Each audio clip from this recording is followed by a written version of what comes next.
there is something worth highlighting your story. In North America. There's a culture that allows talented individuals from any background to rise to the top as soon as they are ready to take the opportunity. Okay. I want us to talk about that because in North America, virtually all the tech companies are headed by immigrants. Right. Okay. So I'm not just talking about them being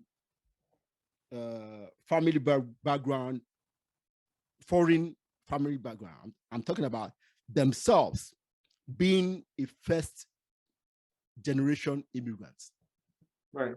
Google, okay, even Twitter before even Elon Musk, he's a first generation immigrant.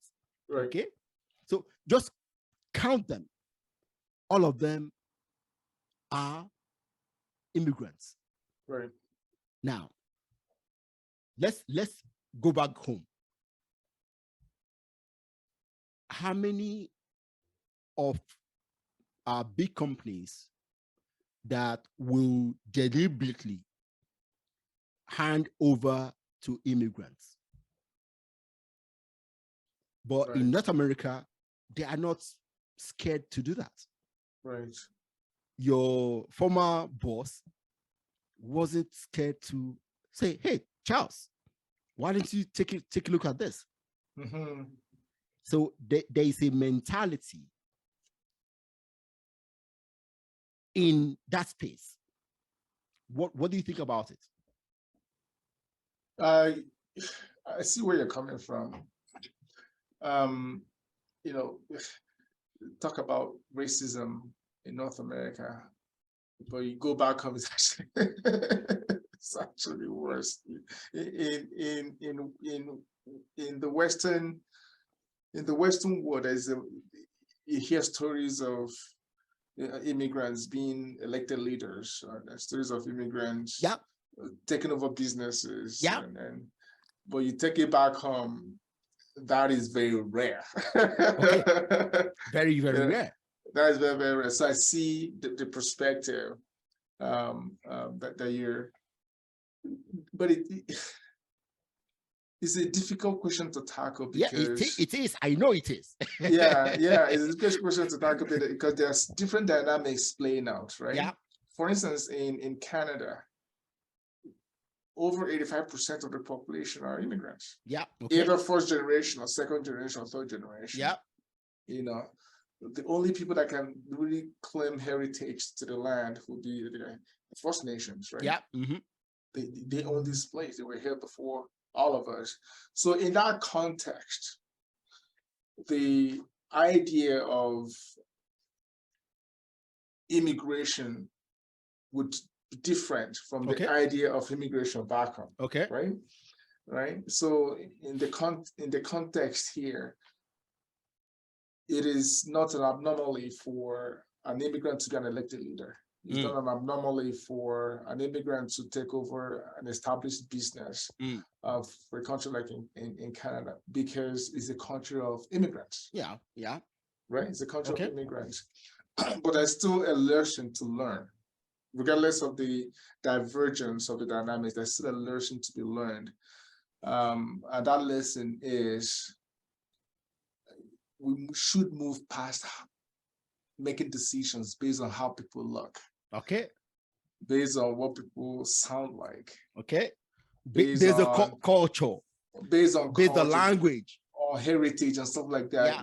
We should be past that. Yeah. Right? We should be past that. We should be focusing on talent, on skill set, on drive, on grit.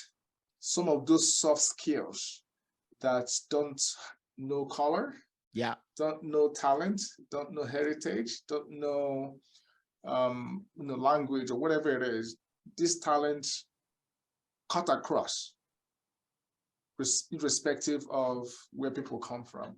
Yes. I think it's time we started focusing on those things that actually matter. Yep. And this is the story that I try to tell with Osuji and Smith, even the name itself. And I could have gone with Charles Osuji. Yeah. Practice to look more Canadian. More Canadian. I could have gone Charles and Smith. You know, I could have gone Charles and Smith, or even Charles Lawyers or Charles and Associates. You know, so that, but there's a story to be told that regardless of my African name, we're still succeeded. Yeah. Because the success should transcend my heritage. The success should transcend what I look like, what I sound like, where I come from. Yeah.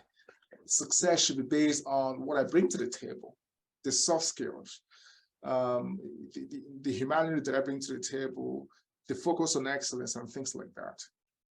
I think that is where we should be moving towards instead of making decisions based on things that don't matter.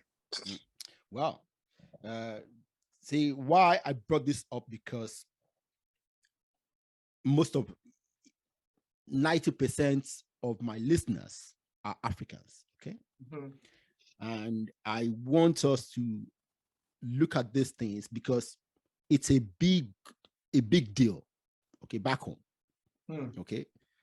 We always talk about where someone comes from.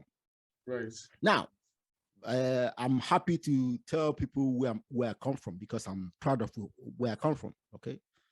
Even here, I talk about my grandparents, my great-grandparents to my daughters, because unfortunately, they were very young when they came here. So, and my grandparents are dead now, so they so they never really saw them. So I talk about them a lot. Right. Now, in our communities back home, everything we talk a lot about where someone comes from in terms of should we give him this thing or not. And it's one of the things that are holding us back, because we equate the ability of somebody to do something to the heritage tribe. It's just wrong.